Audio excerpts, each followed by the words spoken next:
Muy bienvenidos, aquí estamos en una nueva edición, otro capítulo de Cátedra de Estilo. Este ciclo que en breve va a cumplir sus 2 años al aire aquí en FM Palermo.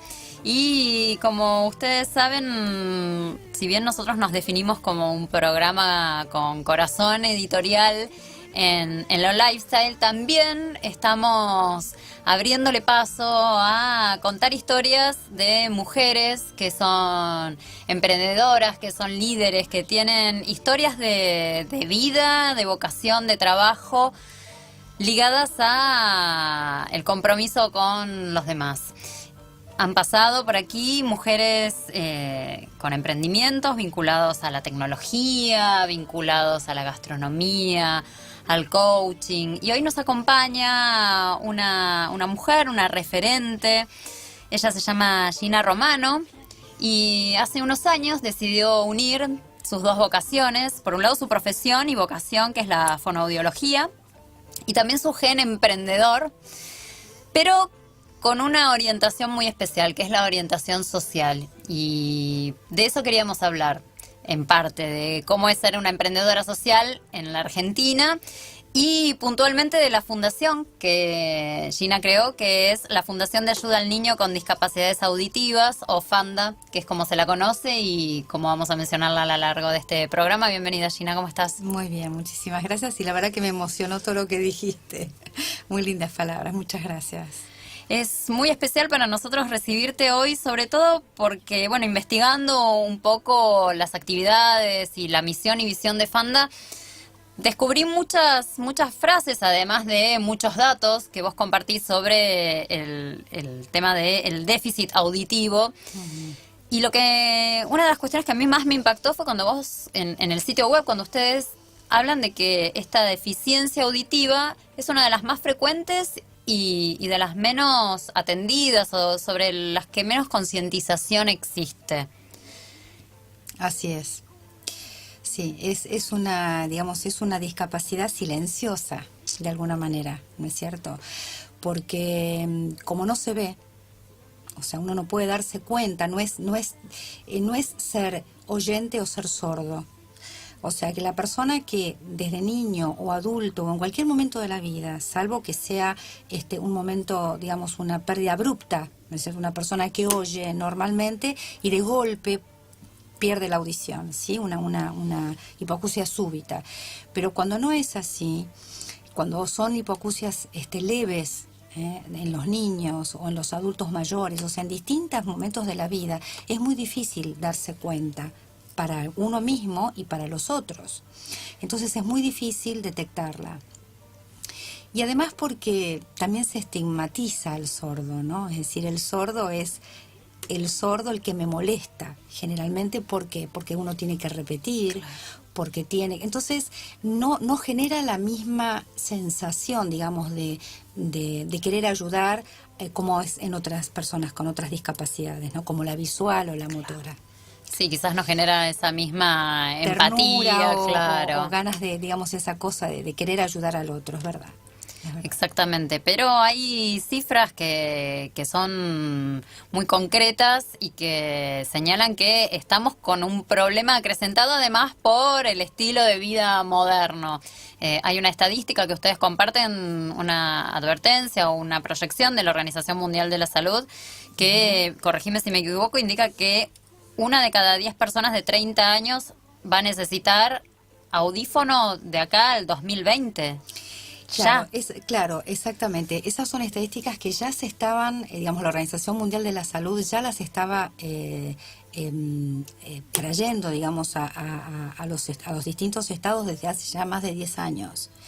O sea, ya en el año 2005 nos estaba advirtiendo de esto, y ya se está viendo gente de 30, 35 años con acúfenos, es decir, zumbidos, con dificultad de comprensión del habla en ambiente ruidoso, gente que ya se está asustando. ¿Qué pasa con ese zumbido que tengo que no se va? Yo pensé que era ir al boliche o escuchar música y que el zumbido se va al principio, pero después se queda.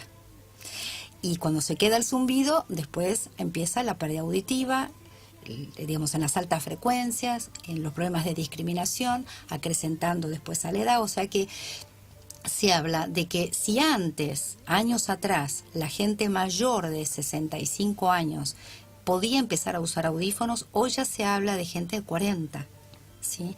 Pero porque se están induciendo a la pérdida auditiva por todas estas, digamos, esta exposición, que también parte de culpa de esto la tienen los estados, ¿no es cierto? Porque no hay una advertencia, no hay una advertencia respecto al daño que provoca la exposición al ruido. Es terrible.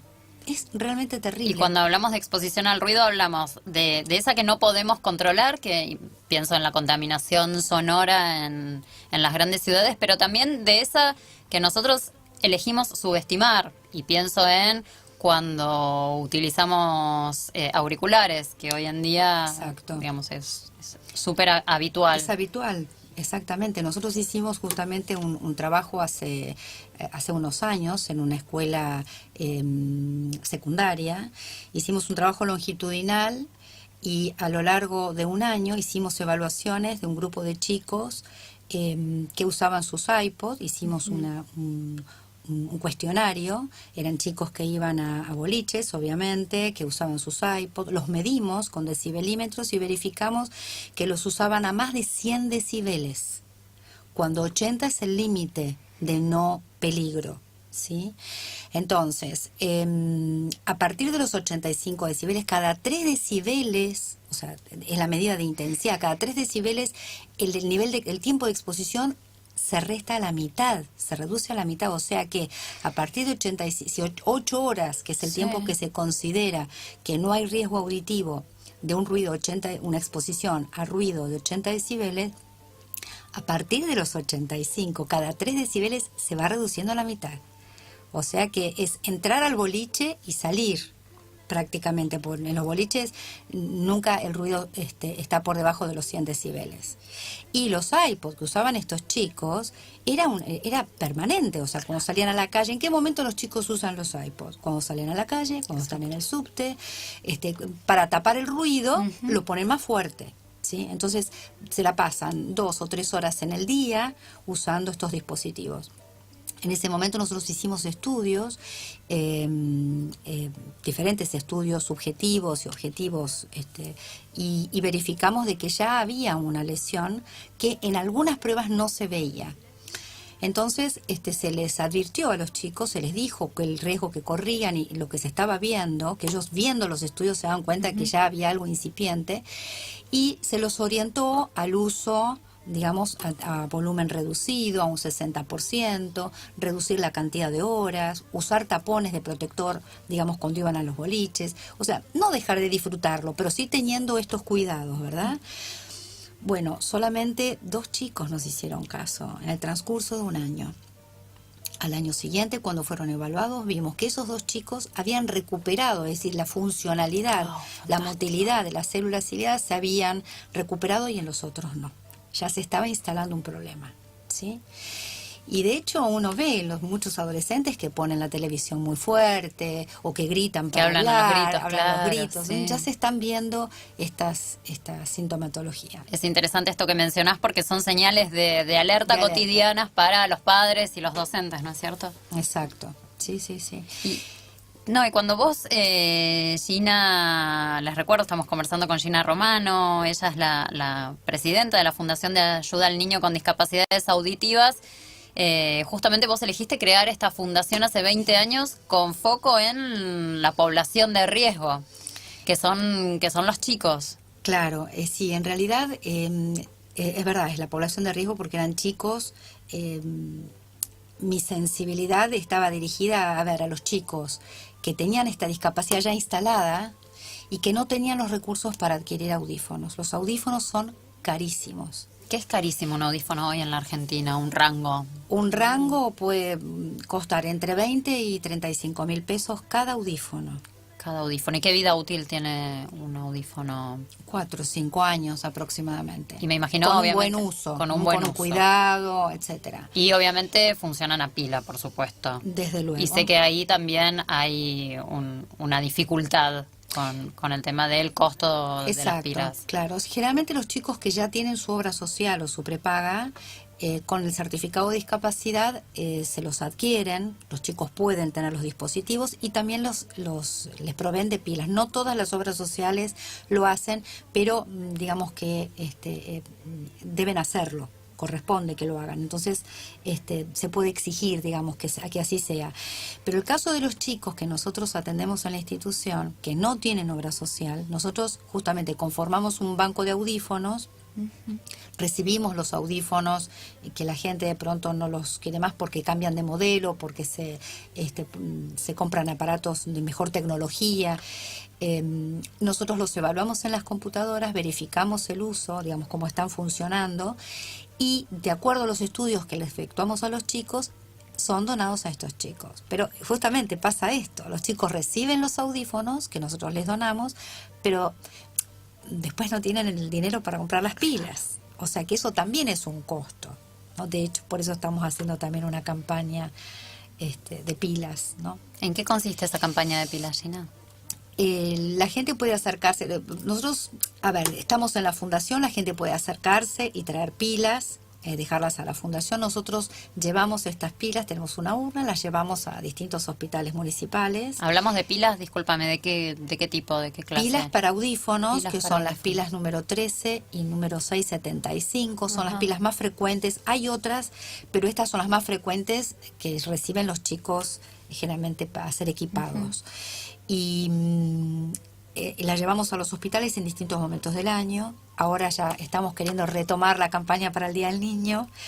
Y también los chicos que se asisten a nuestra fundación, por supuesto, ¿no? Pero también queremos ayudar, digamos, a los chicos que se asisten a hospitales, que mismo los hospitales a veces nos derivan porque no cuentan con audífonos para ellos, ¿no? Les recuerdo, estamos hoy conversando con Gina Romano, ella es fonoaudióloga y presidenta de FANDA, que es la Fundación de Ayuda al Niño con Discapacidades Auditivas. En la tanda estábamos conversando acerca de bueno, cuáles son las consecuencias que acarrea la pérdida auditiva, porque uno dice, bueno, en realidad la sociedad tiende a subestimarlo y dice, bueno, es sordo, tendré que gritarle, si tengo que gritarle muchas veces directamente ni le hablo, y en todo caso la gente dice, bueno, estaré un poquito más sordo, usaré audífono y ya está, es fácilmente solucionable. Pero vos hablabas de el impacto que tiene en deterioro cognitivo, deterioro social. No me quiero inmiscuir en tu tema, que seguro lo vas a explicar mejor que yo, Gina. Bueno, en realidad, justamente, hay que abocarse, digamos, y pensar en los momentos sensibles, ¿no es cierto?, a lo largo de la vida, o los momentos de mayor sensibilidad en que puede devenir un problema auditivo. Son como los momentos críticos, los momentos en la críticos etapa que hay evolutiva. que estar atento, A ¿no ver. es cierto?, que es el nacimiento. Tenemos cifras de que 3 de cada 1000 niños nacen con problemas auditivos. Pero además, los antecedentes, o sea, hay muchos chicos con antecedentes que también hay que tener una alerta, o inclusive cómo fue el momento del nacimiento. De acuerdo a cómo fue el momento del nacimiento, si es un chico de alto riesgo, y hay que hacer un seguimiento después, porque inclusive a veces los estudios, las famosas otomisiones, que ya es un estudio reglamentado, digamos, que debe ser tomado en los bebés recién nacidos, a todos, ¿sí? A veces pasan, o sea, eso es un screening, los chicos pasan este test, pero al ser un chico de alto riesgo, puede ocurrir que la pérdida auditiva venga, digamos, que aparezca un poco después. O sea, que durante los primeros 2 años de vida es importante que el chico siga siendo evaluado, ¿sí? Luego hay otro periodo, digamos, que también es importante, al que hay que estar atento, que es el periodo de 3, 4, 5 años, el periodo preescolar, donde hay muchas otitis y otitis a repetición, y los mocos, los periodos invernales, donde el chico tiene mucho moco. Y también se considera que un largo periodo del chico con tanto moco, digamos, o con estas otitis recurrentes, estas otitis que hacen que la pérdida, que la audición descienda un 30, un 40%, esto trae problemas de aprendizaje, problemas de lenguaje, problemas que a posteriori se pueden reflejar en el procesamiento auditivo de la información.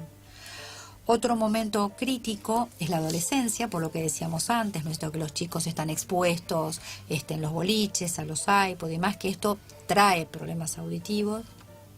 Y en el adulto mayor. El adulto mayor, después de los 65 años, ya se sabe que 1 de cada 3 adultos mayores tienen problemas auditivos, mayores de 65. 1 de cada 3 es una incidencia 1 de altísima. cada 3. Y después de los 75, 2 de cada 3.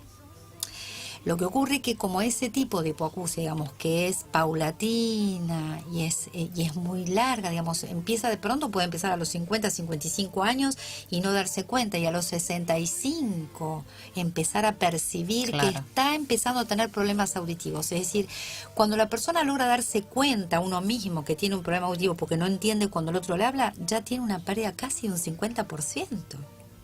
Cuando se podría haber hecho algo mucho antes. Entonces, todo el sistema auditivo, todas las redes neuronales que hacen a la alerta, al darse cuenta de los acontecimientos auditivos, se va perdiendo. Y esto hace que venga a posteriori un problema de aislamiento con la familia, un aislamiento social. La persona cada vez quiere no ir a las reuniones familiares porque no entiende, porque le repiten muchas veces y la gente se cansa de repetirle. Entonces, ¿para qué voy a ir? Me quedo en mi casa. Se aísla, empieza la depresión y esto lleva también a un posible deterioro cognitivo. O sea que también, como decíamos antes, hay una alerta en esto de que es importante atender la pérdida auditiva en el adulto mayor para prevenir el deterioro cognitivo. Ahora, Gina, vos, disculpame que te interrumpa, pero me decías, bueno, en el nacimiento y los primeros meses y años de una criatura, ¿es posible cómo detecta una madre de un bebé recién nacido, de un bebé que ni siquiera todavía habla, que hay alguna cuestión auditiva, de pérdida o de déficit auditivo en su bebé? Bueno, una mamá sensible se da cuenta. Una mamá sensible se da cuenta si su bebé cambia de reacciones ante su voz, ante el ruido de la mamadera. De pronto, recién nacidos puede ser un poco más difícil, sí, al mes y medio, pero la mamá logra darse cuenta, logra o puede llegar a percibirlo si es una pérdida severa, obviamente. Si es una pérdida leve, no. Pero cuando ya crece un poquito más, donde ya su desarrollo motor ayuda a que la mamá pueda darse cuenta, puede ver si el bebé se da vuelta, si gira la cabeza, ya a partir de los 3, 4, 6 meses, si el bebé gira la cabeza cuando lo llaman, o cuando hay pequeños sonidos, si hay una detención, se detiene ante el movimiento, o busca, sin saber dónde está el sonido, pero busca, hay una mirada, hay un cambio en el gesto. Esos pequeños cambios marcan de que el niño está escuchando. Pero claro, no pueden darse cuenta de cuánto es lo que está escuchando. Por eso es importante que se hagan las evaluaciones auditivas ante la primer duda, porque no necesariamente, como decíamos antes, es la sordera total. Hay pérdidas auditivas, hipoacusia, o sea, un descenso de la audición en distintos grados y en distintas frecuencias, que puede hacer que el chico responda de pronto a unos sonidos y a otros no. O que a veces no responde al nombre y otras veces sí. Ante estas dudas inmediatamente hay que hacer estudios. Hoy en día existen estudios, pruebas que no son invasivas, y que se pueden hacer a niños, como te decía, recién nacidos, se pueden hacer perfectamente. O sea que nosotros entre los 3 y 4 meses ya tendríamos que tener un diagnóstico certero para poder saber qué hacer. Si necesita hacer un tratamiento de estimulación temprana, si necesita hacer un tratamiento de estimulación auditiva, o necesita tal vez una medicación específica que el doctor otorrinolaringólogo se ocupará de hacerlo para revertirlo, o en su defecto hacer un equipamiento protésico para que pueda adquirir todos los sonidos, para que pueda adquirir el lenguaje, el desarrollo del lenguaje en forma normal. Y si no lo es porque es una pérdida muy profunda, bueno, recibirá el tratamiento adecuado para poder hacer un desarrollo del lenguaje lo mejor posible, ¿no es cierto? Imagino, y al mismo tiempo en mi cabeza lo estoy respondiendo, pero quiero que vos como especialista nos respondas cuando, obviamente hay patologías, hay enfermedades y no vamos a entrar en esas especificidades, sí. Pero las pérdidas auditivas que son resultado de malos hábitos, digamos, o de malas costumbres, cuando uno las detecta y se hace la intervención, esa intervención logra detener esa pérdida y que se estabilice, digamos, en ese porcentaje o en ese grado, o hay chances de recuperar, reeducar eso que se deterioró. Vos te referís a la que hablábamos antes, Exacto. inducida por el ruido de los Exacto. hábitos, digamos. En realidad se puede detener, Se puede detener. pero no se puede recuperar lo que ya se perdió. De allí la importancia de ser consciente ya. Exactamente, Claro. porque el ruido, en realidad, el daño que provoca el ruido no es el mismo daño que provoca un resfrío o una otitis. Si bien las otitis también provocan esos daños, ¿no? Es decir, las otitis mal curadas o que no hay un seguimiento como corresponde, a la larga se pueden instalar también como problema que después no puede ser revertido, ¿sí? También digamos, la gente que se expone al ruido de la misma manera, porque ya hay un daño en el nervio auditivo. Cuando el nervio auditivo está dañado, no tiene marcha atrás. O sea que, como decíamos antes, el zumbido es muy raro que se vaya, si es un zumbido provocado por exposición al ruido. Y el tratamiento, bueno, lamentablemente es por equipamiento protésico. Cuando ya está el equipamiento protésico, cuando tiene que, es decir, cuál es el momento donde uno dice, bueno, a ver, necesito audífonos. Bueno, acá viene el tema, no todos aceptan tener el audífono, todos dicen, no, pero cuando yo hablo con vos escucho bárbaro, el tema es cuando me hablan otros y no entiendo, y en realidad es porque ya está necesitando, y porque además lo que vamos perdiendo auditivamente, lo que dejamos de escuchar, no nos damos cuenta que no lo estamos escuchando.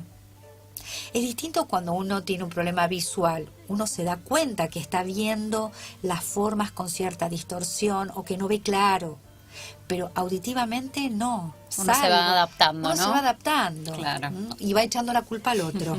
En el primer estadio uno echa la culpa a los que lo rodean. No habla claro, se traga las palabras.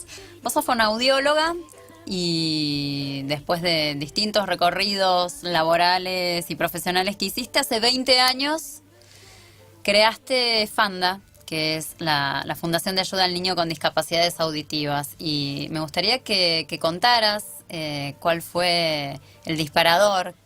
Hay una personita en ese momento que era muy pequeña que te inspiró a concretar esta realidad que es hoy esta fundación. Sí, así ¿Nos es. querés contar cómo fue? Sí, por supuesto. Yo creo que en realidad hubieron dos disparadores. A ver.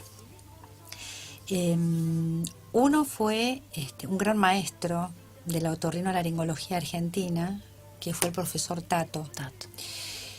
Yo estudiaba ingeniería en sistemas en realidad y quería empezar a trabajar, estaba estudiando en la tecnológica, en la Universidad Tecnológica, y quería empezar a trabajar, quería tener yo mis medios, digamos, no depender de mis papis, y fue así que empecé a trabajar en el consultorio como asistente, como secretaria, y descubrí que realmente era una persona maravillosa, no solamente por el reconocimiento mundial que tenía, o sea, era un hombre reconocido internacionalmente, sino que también tenía una cosa personal, digamos, solidaria muy fuerte, muy fuerte. O sea, él atendía a gente con recursos y sin recursos en su consultorio. Siempre había alguien, siempre yo veía a alguien que no tenía recursos y él los atendía, ¿no? O sea, esto también me dejó una llamita, ¿no?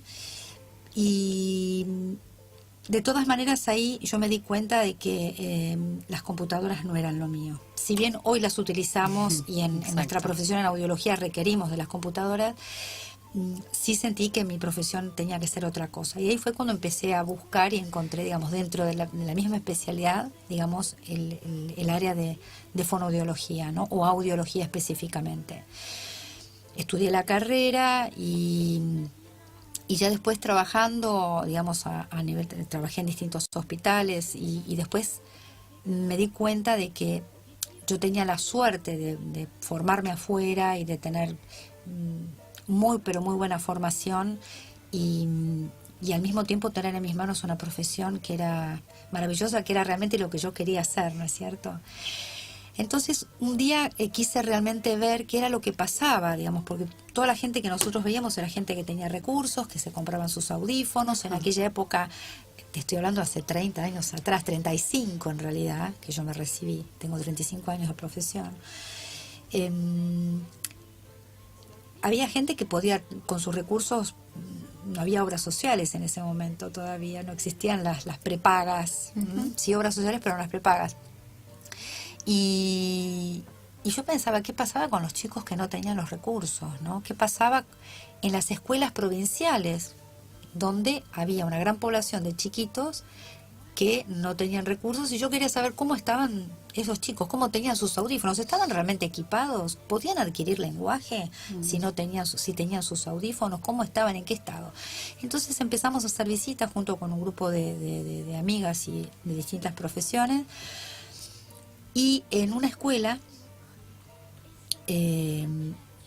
además de darme cuenta de que el 50% de los chicos no tenían equipamiento protésico, del otro 50%, un 30% tenía audífonos en buen estado y el resto estaba en estado deficitario. O sea que el 70% de los chicos de las escuelas no tenían equipamiento protésico, o sea que no tenían un sentido auditivo para poder adquirir lenguaje. Entonces todos esos chicos aprendían solamente lengua de señas, que si bien es respetada, ¿no es cierto?, como lengua, pero eran chicos que podían adquirir la lengua oral y que no lo hacían porque les faltaba el audífono, no habían sido tratados tempranamente. Y en una de esas escuelas, en José Cepaz, veo una chiquita que tenía, digamos, una expresión muy especial, ¿no? Porque tenía unas ganas de comunicarse y de ver lo que yo estaba haciendo y no entendía lo que yo estaba haciendo y trataba de preguntarme, y yo tampoco sabía la lengua de señas. Yo también quería comunicarme con ella y yo tampoco sabía cómo. Entonces quise hacer algo por esa chiquita. Te seguís emocionando. La verdad que sí. Cada vez que lo cuento, me moviliza mucho.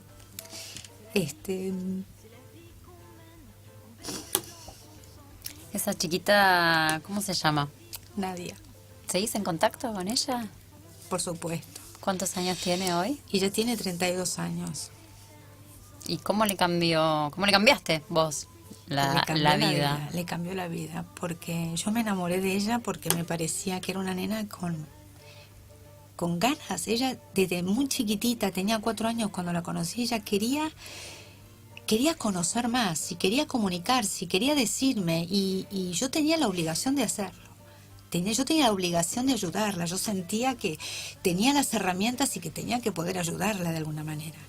Entonces, dije, bueno, vas a venir al consultorio. Hablé con la maestra, con la directora de la escuela, le pedí que viniera con la mamá al consultorio mío en aquel momento, y vino con su mamá, que también era sorda. Cuando le traté de comunicar y decirle que tenía que verla varias veces y que tenía que realmente evaluarla y estudiarla, y que íbamos a hacer lo posible para conseguirle los audífonos, y que le íbamos a ayudar para que yo le iba a ayudar para que aprendiera a hablar. Entonces, a la vez siguiente vino con otra señora, que era una vecina. Y esta señora me dijo, yo la voy a ayudar también. Si usted dice que tiene que venir 4 veces por semana, yo la voy a traer. Yo me voy a arreglar con mi familia. Nosotros somos vecinos y queremos ayudarla también, porque es una nena que no puede estar en el ambiente donde está. Digamos, era una familia muy carenciada, pero digamos con una situación muy difícil, una situación familiar muy, muy compleja.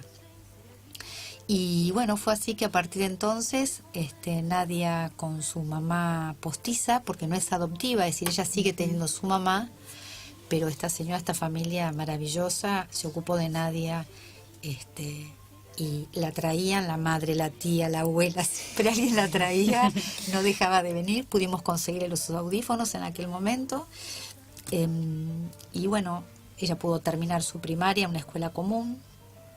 Aprendió a hablar en la lengua verbal. Lo que pasa es que es sorda muy profunda. O sea, en aquel momento, si hubiese recibido un implante coclear, hubiese podido adquirir mejor lenguaje y tener mejor voz. O sea, ella tiene la voz de un niño sordo, una persona sorda profunda, que no tiene un registro de su voz, ¿sí? Sin embargo, ella ha podido estudiar, ha podido formar una familia, está trabajando y puede comunicarse verbalmente como cualquiera de nosotros. Y es una chica que realmente le cambió la vida. Pero lo que a mí me pareció, digamos, en aquel momento, cuando yo me di cuenta que lo había podido hacer con Nadia, tenía que hacerlo con otros chicos, tenía que poder hacerlo. O sea, yo sentía la misión que tenía que cambiarle la vida a muchos chicos, que podía hacerlo. Yo cuando vi esos porcentajes, que yo decía, pero a ver, yo veo los estudios y este chico no tiene sordera profunda, este chico con audífonos puede salir adelante, este chico tendría que estar en una escuela común, tendría que estar en una escolaridad común. ¿Qué hace acá? ¿Sí? Y bueno, eso fue lo que me motivó básicamente, y a partir de ahí empezamos a atender a más chicos de las mismas escuelas, y bueno, de pronto se siguió acercando gente, otros profesionales que quisieron como voluntarios al principio estar conmigo en la fundación, y así fuimos creciendo de a poquito hasta lograr, gracias a Dios, lo que hoy es Fanda. De a poquito y con mucho esfuerzo también, porque el tema de recaudación de fondos, me imagino, el financiamiento para una fundación de las características de Fanda debe ser particularmente desafiante en este país, en los distintos ciclos que hemos atravesado en los 20 años que existe Fanda.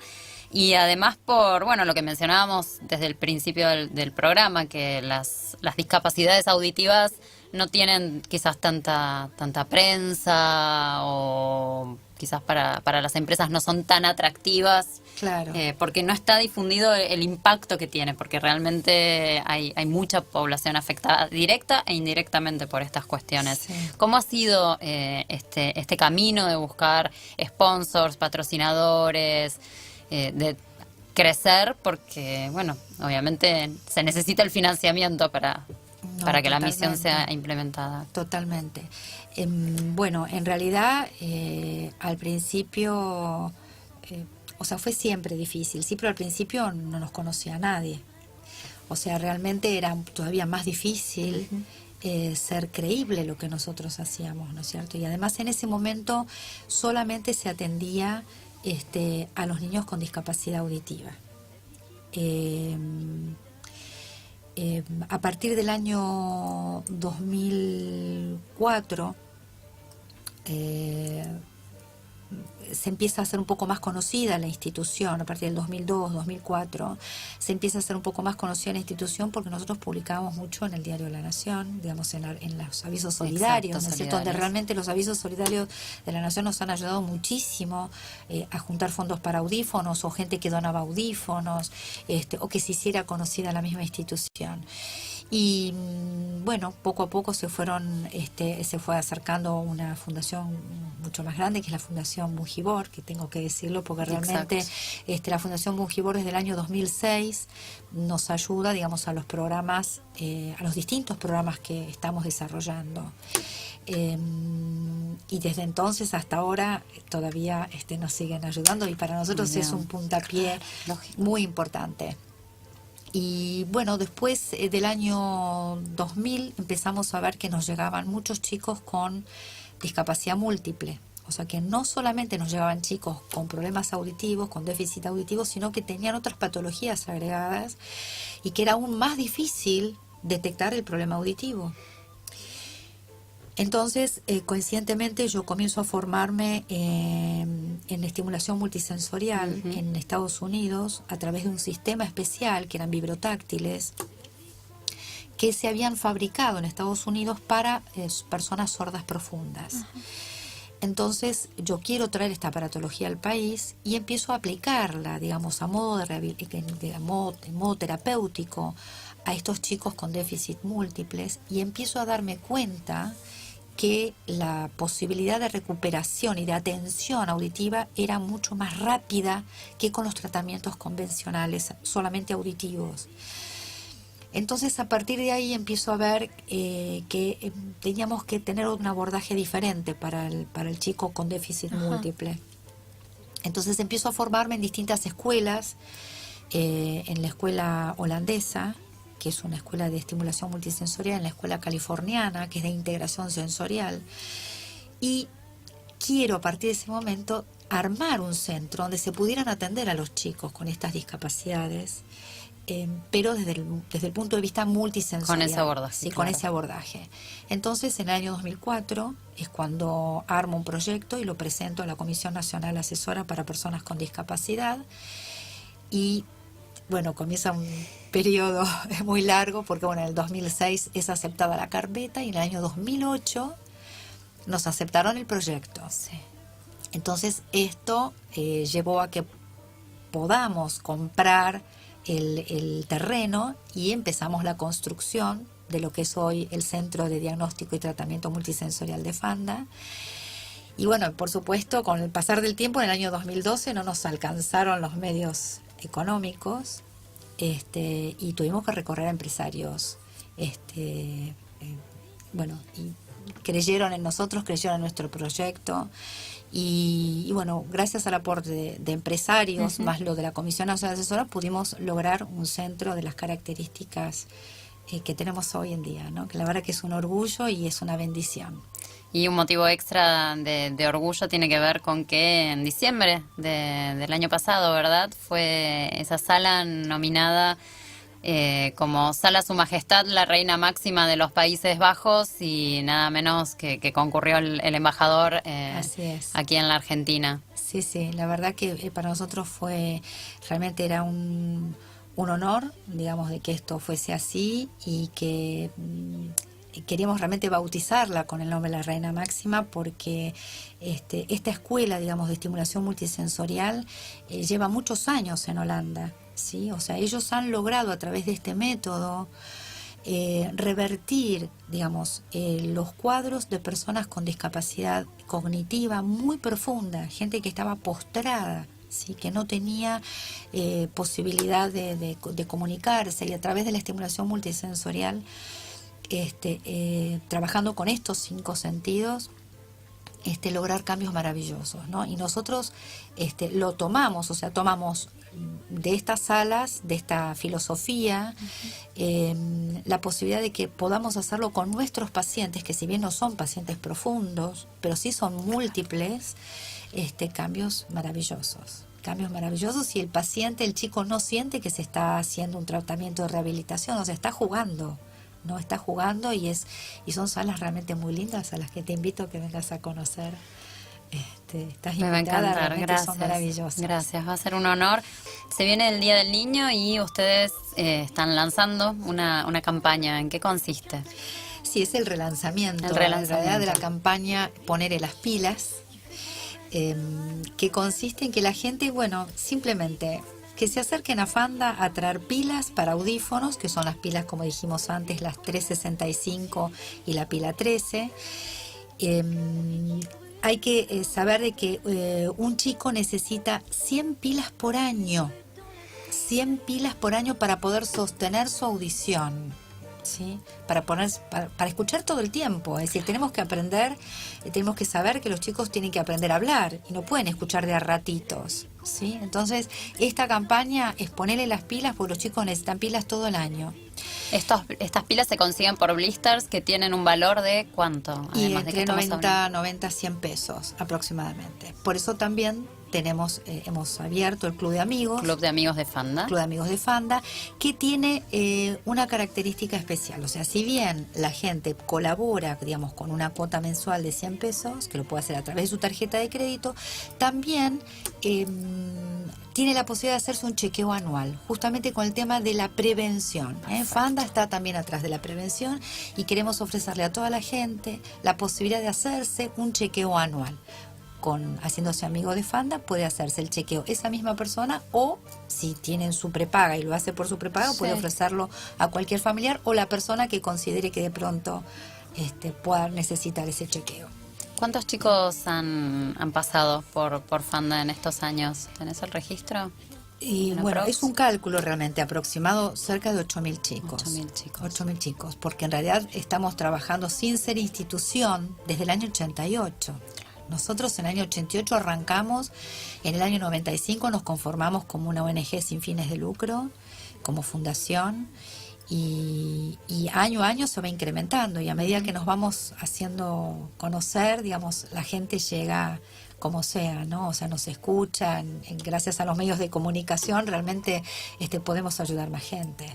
Y otro diferencial es que Fanda está integrado por bueno, un equipo realmente multidisciplinario para justamente responder a este paradigma de abordaje que ustedes tienen de las patologías auditivas, pero además vos has sumado a esta misión de vida a tu familia, que también te acompañan con distintas tareas, ¿verdad, en Fanda? Sí, es verdad, mis hijas me acompañan, mi yerno, mi nieto Bautista, que está por aquí cerca, vino a ver a la abuela que en la mira, radio. muchas veces realmente por ahí oye el teléfono y atiende y dice Fanda. Muy bien, está garantizada la continuidad. Sí, tal cual. Pero sí, la verdad que es muy lindo que ellos puedan acompañarme, porque fue un sueño en mi vida poder dar mi profesión, digamos, a los chicos con discapacidad, y ellos, cada uno en su área también. ¿Sí? Es decir, una de mis hijas es psicóloga social, arte terapeuta, cantante, musicoterapeuta. O sea, ella atiende a los chicos desde el área artística, digamos, pero los aborda en la parte multisensorial. Mi otra hija es psicóloga, o sea, está estudiando psicología, en realidad no es psicóloga todavía, o sea que ya está en camino. Así que realmente es un orgullo contar con ellas, que me acompañen en esto. Bueno, es un orgullo haberte conocido, saber que existís, conocer qué es lo que haces. Gina Romano, gracias. Presidenta de la Fundación de Ayuda al Niño con Discapacidades Auditivas. A ustedes les recuerdo que pueden consultar el sitio web y enterarse de cómo formar parte del Club de Amigos de Fanda y participar también en la campaña, en el relanzamiento de la campaña para el Día del Niño, a través del sitio web, que es fundacionfanda.org.ar. Gracias, Gina, por haber venido hoy. No, gracias a vos. Muchísimas gracias.